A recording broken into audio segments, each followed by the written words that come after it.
Rent is up more than 30% in many cities, leaving economically disadvantaged families with fewer choices when it's time to find an apartment or renew a lease. 1 in 4 people spend more than 50% of their income on housing, and it's a leading cause of poverty.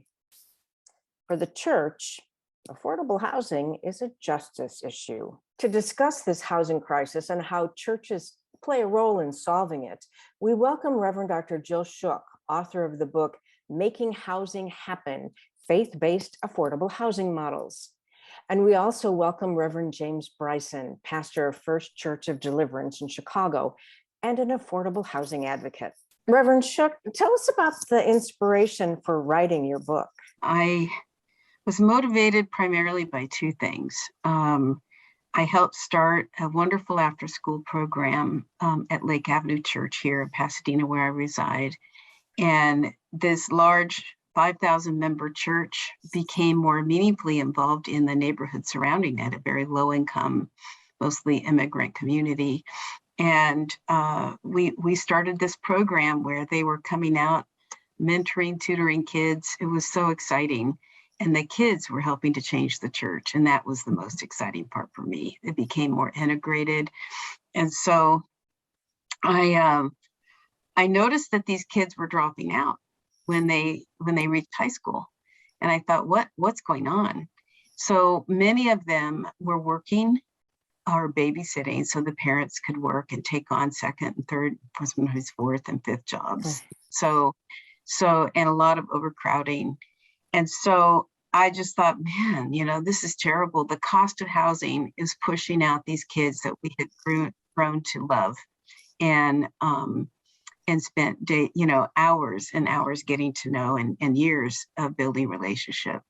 So I learned about affordable housing. They actually had an affordable housing complex in their neighborhood called Agape Court, faith-based, and it was for families, and they had openings.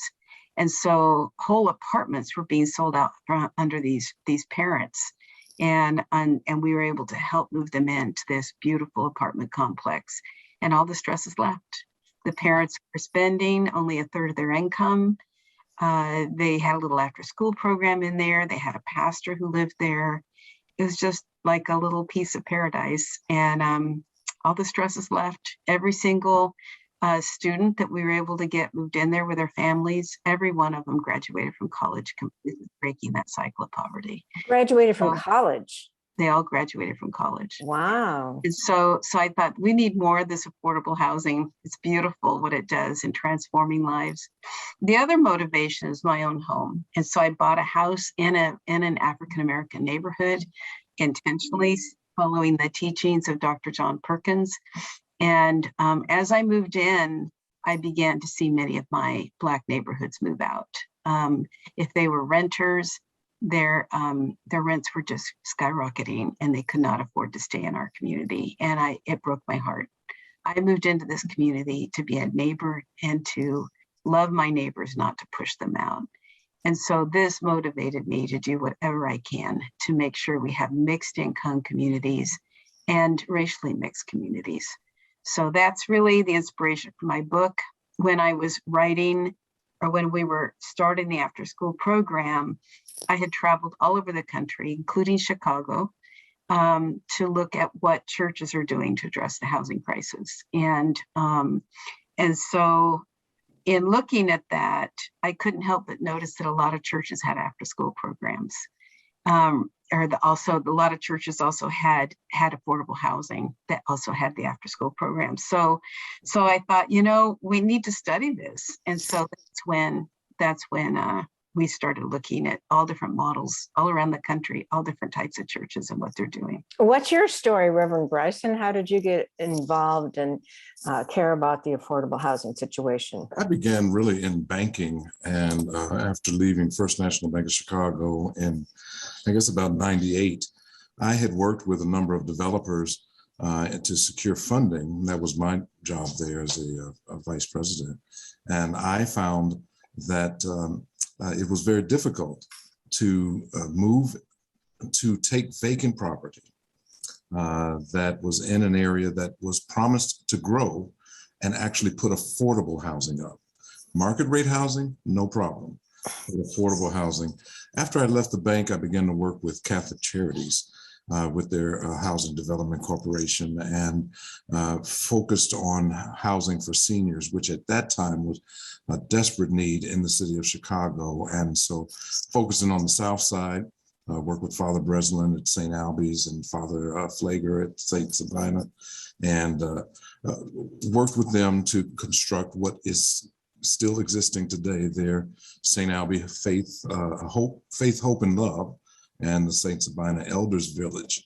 From there, I moved to Senior Lifestyle, which is the very large corporation here in Chicago that handles senior housing for multi-level, low income, middle income, and higher level. And we're continuing to see this need. And even up to today, having gone with Reverend Martin, B. Herman Martin at Progressive, and we built Progressive Square, and then I became pastor of First Church Deliverance 5 years ago.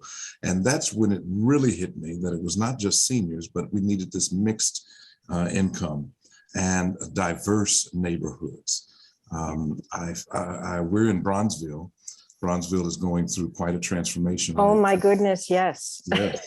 And I have been in Bronzeville since 1997 when I first, no, 89, sorry, when I first started working with Dr. Martin. And we found that there is a huge need, and I'll fast forward. When I became pastor of First Church Deliverance, we had in our possession a senior housing, Deliverance Manor, which is on 44th and 42nd in Wabash.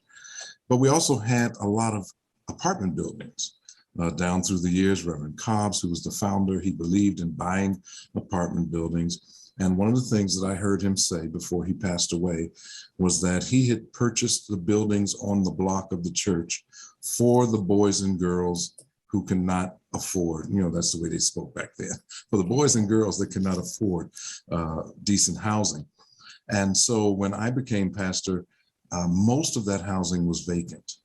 It was very hard to keep up. And at the same time, Bronzeville is growing by leaps and bounds. And a 1-bedroom or 2-bedroom apartment in Bronzeville right now can be $1,500 to $1,900 a month. Very hot property, yeah. So what we decided to do, based on the founder's vision, was we're also working on some affordable housing initiatives on some other vacant land that we have, but we immediately took the investment, made the investment into our housing stock that we already had. But our commitment was to bring it in and develop our own affordable housing program. And so what would go for $1,500 started out going at $800. Wow. And we're a not-for-profit, so we were not interested in making money. We were interested in helping people to remain. And around that time, Robert Taylor, several years before, had been demolished. And many the Robert Taylor homes, along the expressway, huge monolith, concrete. The largest housing project in the country at the time.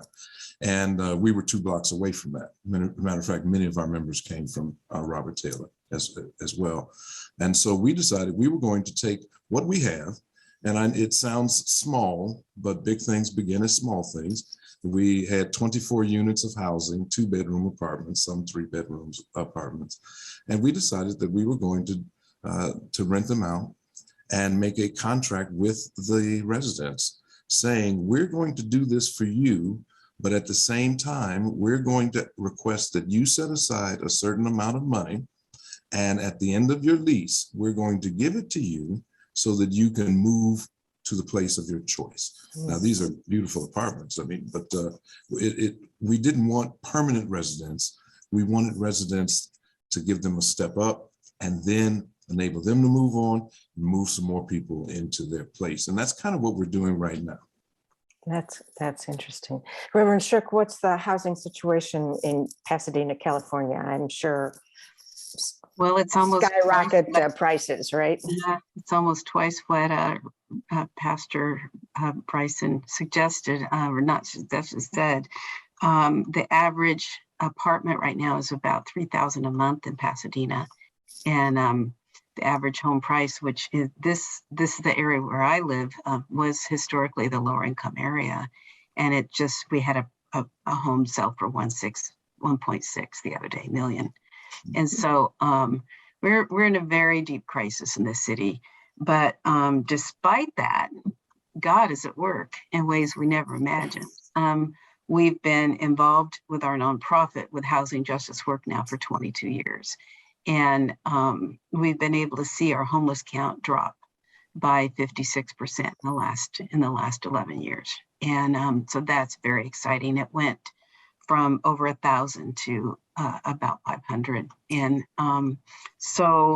but we know what ends homelessness, and it's homes. And it's homes folks can afford, but it's a support with the support around it. So they call it permanent supportive housing. That's a type of housing for chronically homeless. And so we've built a lot of that. We've had prayer vigils. We've had all kinds of ways to bring to bear on these sites, like what Dr. or Pastor Bryson was mentioning. These sites, they're hard to come by. A good site that works, that has the right zoning, and you'd think vacant land would work, but it's so many factors. So we've been involved in all kinds of policy initiatives. We've been able to. We're almost passing a law that would rezone every church in the city that would allow for the right density for affordable housing for tax credit properties to take place. We've just finished a deal down in Laguna Beach. We're working with 56 churches throughout Southern California that have property and have land. And so we have 5 teams, and that's one of our teams, our congregational land team. And we're even going to the state, working with state policy to change every church in the state of California to allow them to have the right zoning to be able to do this for those interested. So, yeah, we've really seen some significant change in our city, and a very tough city to do development. As we all know, there's tremendous NIMBYism, not in my backyard, especially in a high-end city like ours. So we mobilize churches. So we have at least 20 churches involved in our efforts, and we're understanding from a theological framework what Jesus and all the prophets did. They all spoke to those in authority. They all spoke to kings, the Old Testament. Even Pharaoh spoke Moses spoke to Pharaoh, and Esther spoke to the king. And so this whole tradition of prophetic witness at the higher echelons, to those that have the power to make decisions. So we have hundreds of people that show up at city councils, and it's exciting to see churches so involved in that way to help get these great policies and projects passed. Can each of you talk a little bit about what each of your states is doing well and doing wrong in this quest for making housing more affordable? What's happening in California that works, and what are your challenges? And Reverend Bryson, what's going on in the state of Illinois and the city of Chicago that's good and bad? Go ahead, Reverend Shook. You kind of hit on some of this. Yeah. Well, our state is the homeless capital, the U.S.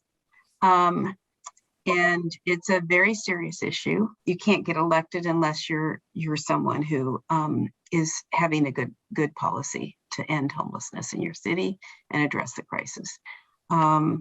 So it's at a good opportune time to work with city leaders and ask them their questions on what their policy initiatives are. We've done some great things. We've done some terrible things. We know what ends homelessness, and it's homes, as I mentioned, and too often we look at temporary measures. But once you're in a permanent home, you have your keys, you're no longer homeless. And, and so we have to think about permanent measures. So I think those are some of the mistakes they've made in Los Angeles, and they need to correct that and make sure they make their homes permanent. There's been some really interesting things at the state. We've been able to get a lot of funding, but it's very hard to get funding for people who are advocates that are really out there on the cutting edge and creating new policies and promoting them. And so I think that anything that can help promote hardworking advocates that are doing everything in their power to come up with some great solutions need to have support. You know, they need to have all the support they can get. We've been able to pass an ADU policy at the state. What's that ADU? So ADU stands for accessory dwelling units. I don't know in Chicago if they call them granny flats or those little back houses. Single Coach family. houses, yeah, we call them. What do you call them? Coach houses Coach in some neighborhoods. I think every neighborhood here has a different name for Okay. them. So single family homes kind of started the concept in California, and it was a very racist policy to try to exclude. And so to undo that, we had an ADU or granny flat team that worked for about 10 years trying to change things here in our city, and we got nowhere. We did excellent research, and it was more of an emotional issue than it was a rational one. And so we said, we're going to go to the state. And so we started working with Wachowski and others. And one of the state lawmakers said, we're going to do everything we can to make it so that Pasadena can't get away with preventing these granny flats in homes. And so today, as a result of ours and many others who have been advocating, now anywhere in the state of California, in any single family home, you can have not just one, but two of these, what you call coach houses. So, so that's a great policy. You know, we're looking at a statewide inclusionary. So inclusionary is where a percentage of all new housing is set aside as affordable. So in our city, we were able to pass 15% in 2001. We strengthened that to 20% in 2019.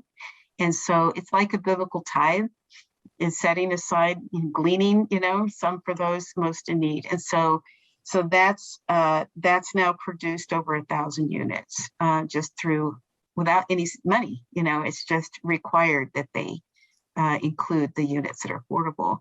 And there's AB 1818, a state density bonus law that helps make that work. If you include affordable units, then you get some additional units to help cover the cost. And so that's another great policy at our state level. Every state should have a density bonus law. So I could go on and on with state policy and great things, but we're looking now to do even a state inclusionary type policy so that every city is required to set aside, similar to what goes on in Massachusetts and New Jersey. They require every city to set aside a percentage of housing that's affordable. So, and we know, Reverend Bryson, in Chicago and in Illinois, we have some laws or ordinances in place for set aside, but that doesn't always happen here, does it? No, it doesn't. And you know, I really enjoy you, Dr. Jill, for what you're bringing up. And certainly we'll have conversation on how we can bring some of that to Illinois. I want to start out with first the major challenge for us here and probably everywhere. And that is first getting people to understand that people are worth saving. People are worth helping. Even Jesus said it himself, the Spirit of the Lord is upon me because he has anointed me to proclaim good news to the poor. What's good news to the poor? That you don't have to be poor, that you can get some money, you can get some resources. He sent me to proclaim freedom to the prisoners and recovery of sight to the blind and to set the oppressed free. Getting people to understand that people are worth saving on a long-term level basis is really the challenge that we're having here. There's a parable that teaches us as Christians that it's better for us to teach a person how to fish rather than to give them a fish every day. The problem with the homeless situation and the housing stock in Chicago is that it was always designed to be temporary, and I suppose that's a good thing, but the tools that people need in order to move from temporary to permanent self-sufficiency is where they have been lacking. So it's a quick fix. You know, we have Chicago Housing Authority. Chicago Housing Authority has 21,000 units of CHA housing in Chicago. They oversee another 37,000 Section 8 houses. And the county, the state, and the local government city of Chicago has done a good job, I think, of providing housing opportunities. But yet, after all of that, we're still 120,000 units short, which means that, you know, now homeless does not necessarily mean just being on the street. Homeless means that you've got to stay in your mother's basement, or you get to stay with grandma, or, you know, your whole family has to live in situations that are not quite favorable. And so homeless extends beyond the people that we see, quote unquote, on the street. So what I think we're not doing well at is keeping pace with the need, but there is a reason people are homeless. So, you know, people that are homeless, the ones that we encounter mostly, have had some level of trauma in their life that caused them to fall into a homeless situation. And secondly, they have fallen into a situation where people generally just did not have any compassion.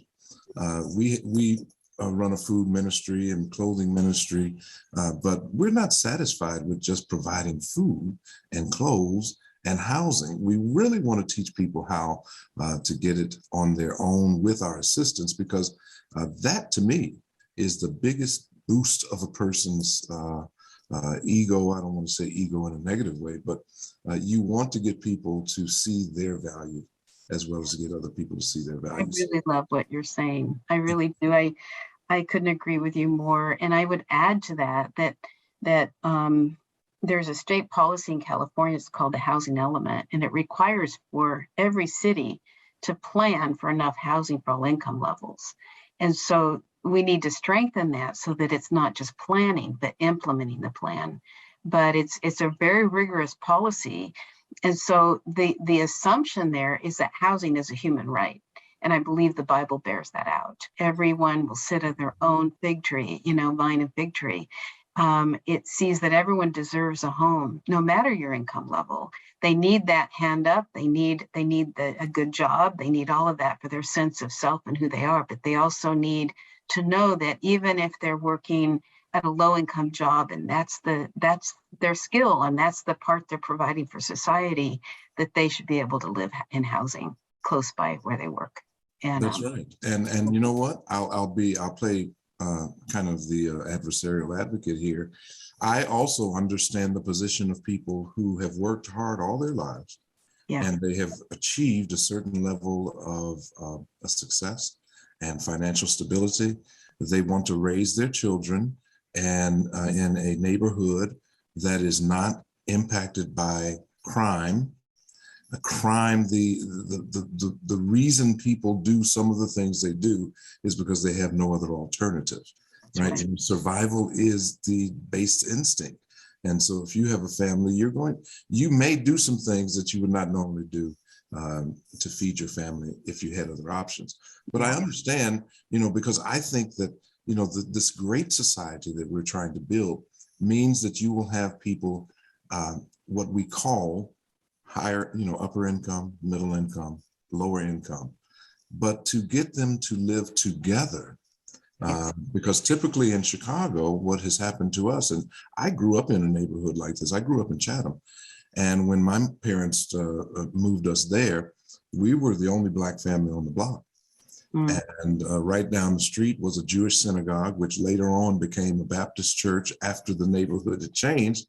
And I'd say within 7 years, the neighborhood had changed, because unfortunately, when people that are different from other people move in, then there's this flight that takes place. So you never can quite stabilize the community, because you've got some coming in and then others going. I think the ideal community is where people come in, people stay, they work together. They see that everyone is a human being loved by God. And so, but now that takes some hard work. Okay, so here's the question for both of you. What can local churches in the community do to make that happen, to bring us together and to have some more affordable housing programs? What are some practical models that we might follow? Let me share two things. First of all, our congregational land team is helping churches with underutilized and excess land to be a better steward of that. And we're doing feasibility studies. We're doing all of the preparation so that those churches can have an effective partnership with an affordable housing developer. And many churches are struggling. And so this provides income for them. It's a beautiful model and it's absolutely working. But the good news about churches, they're spread throughout cities. And so this undoes the long history of segregation. And we believe this is one way to even look at reparations and ways to begin to undo years and years of unjust policies. But there's just a lot that churches have no idea the extent of the power they have to create incredible change in their community. And it just starts by loving your neighbor and listening to what the needs are, paying attention and really wanting to know, well, why are you struggling and not going to school anymore? What happened? So it's your mom, so your mom can't, afford the house you're in. So what's up with that? You just keep asking questions until you get to the root and really see what can be done with God's grace and mercy and creativity, and a big abundant God that can turn water into wine and do all kinds of things that we never imagined, and multiplying our little bit of love and efforts into huge create changes, but we're so excited we can hardly stand it. And the efforts. The other thing too is the second thing I wanted to mention is about the Housing Justice One Day Institutes. So because of our efforts, we're looking at theology. We're looking at what does the Bible say about land use, and what does it say about homes and housing?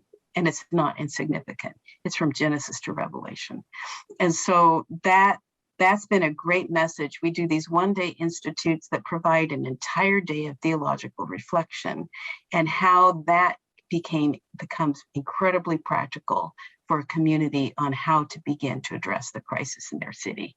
So this is another thing we offer, and we're having a lot of fun doing it, helping churches walk into the full expression of what the Bible really is, wanting churches to do to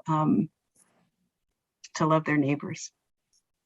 I agree with you completely, Jill. As a church, we are simply informed by the Word of God. In Jesus's longest sermon, the Sermon on the Mount, there was a part in there that he said, "You are the salt of the earth. And if the salt loses its savor, how can it help the people? How can it be, maintain its saltiness?" And then it goes on to say, "You are the light of the world. A city that's set on a hill should not be hidden." I contend and submit to everyone that's watching this that individually we must be salty and we must be light givers. When in doing so, as a matter of fact, the theme for our church today, for this year, is salt and light living. Meaning that we're intentionally placing ourselves in a place, in a position where we can become that salt that adds the flavor, and we can be that light that illuminates, so that and this is not just for individuals, but we're reaching out to governments, be it state, local, federal, county, and we in Illinois, we're very fortunate because we do have people that are heading these particular governmental agencies that really do have a heart for people. Of course, it's a balance They still have to bring tax revenue in order to keep the city going, or the state going, or the county going. And they get a lot of resistance, but I know their hearts are in the right place, and they are working with us. And we're going to continue to work with them, whoever gets in the office. We believe that the ground roots effort comes from the church, and the church must, number one, stay in the community. Number two, live in the community, if at all possible, because we've had a mass exodus from the city, and many members, commute into the city, making an investment. And then, me working with the agencies so that it can be an affordable investment. There was an incentive a few years ago for firemen and policemen to live in the neighborhoods that they served. I believe that volunteers who are willing to make up that difference and connect the dots between the various levels of high, low, middle income, I think they should be given an incentive to come back to the city, and a financial incentive, much like the policemen and the firemen. But there's so many answers to many, many questions. Let me mention one more thing, that we're losing schools. They're so typically public schools are populated by lower income families. And so we used to have 69 schools in the city of Pasadena. Now we only have a little over 20. So what's happening to all that land? How do we house our teachers? How do we house some of our families? And how do we think creatively to make that happen? And this is where the police and others also could be part of that in employee housing. And my brother, who lives in Australia, they provide housing for all the teachers there. And how do we learn from other countries, and what are they doing that's making it work? There's, Chicago, a lot of really good policy has come out of Chicago. Bethel New Life has been on the cutting edge. Lawndale Community Church, they're phenomenal. I feature both of them in my book. The Dorothy Gertrude, she was amazing, single African-American woman who was a mother who said, I want more options for my children than to live in an all-Black, low-income community, just as you mentioned, Pastor. And so she had a class action lawsuit, and it ended up going, and she won the settlement. She ended up passing away before it was finalized, but that put bits of affordable housing throughout the whole city of Chicago. And they studied for 10 years, all those families, and every case they improved just by moving into a different community that had more amenities and more resources. And so that's where Section 8 came from. And now here we're back around. We're looking at people not accepting Section 8 vouchers because they can make more in the market, They can. And I want to really make sure that we understand that the majority of people that are receiving government assistance in this country, in this state, in this city, are not Black, and they're not Latino. They're white. And so I don't want people to draw the conclusion that the neighborhoods in Chicago that are in need of affordable housing are only Black and Latino. The majority of the housing that is needed are located in white communities. And I think that's a valid point to bring up, because the media would paint a picture that is different than what the reality is. Yeah. The last thing I just want to say in response to what Jan had asked us, what can the church do? We can go further to ensure that the 11 o'clock hour on Sunday mornings is not the most segregated hour in the day or in the week, that we can begin to offer worship experiences and learning experiences, fellowship opportunities, to where the church becomes a reflection of what we want the community to look like. So I've always believed that you be what you want to see. That's right. And so I think the churches can go a long way in doing that. And churches used to be a microcosm of the community. That's not really the case now. I think we have to reinvent that or revive that, I should say. So we're very intentional in our outreach. We have people in our food pantry, for instance. We have people that come to our food pantry from Chinatown, from Pilsen, from Bronzeville, of course, from the Loop. There are affordable housing units in the Loop. And there are people that are living in high rises that are paying 30% of their income, and yet they still need food, right? So I mean, I just want us to be real clear that this is not a color thing. This is a status or a social status or condition thing. And just wanted to bring that up. And so, can it's a good point, and it's a human point. I think we need to kind of wrap up and like have a final word. If you would like to have a final word, each of you. I want to just add to what you said, Pastor. The largest subsidy in the U.S. for housing is to the wealthy homeowners because it's the mortgage interest deduction. So what's received by the government it's about maybe a fifth of the total cost of housing layout for affordable housing compared to what the layout is and what's being received by wealthy homeowners that have a second home. And so we have it all confused, and what we hear in the media is exactly what you're saying. And if we're serious about having integrated churches, then we need to, as a white church, we hired African-American pastors. And so, but it was culturally white still. So how do you begin to understand a different culture and appreciate each other's cultures and get outside of that comfort zone? And that takes work. It takes love. It takes hard work. I would just say, be not weary in well-doing, for in due season you shall reap if you faint not. This whole work, where I don't care what you're doing, if you're doing anything worthwhile, the key to success is perseverance. Thank you, Reverend Shook and Reverend Bryson.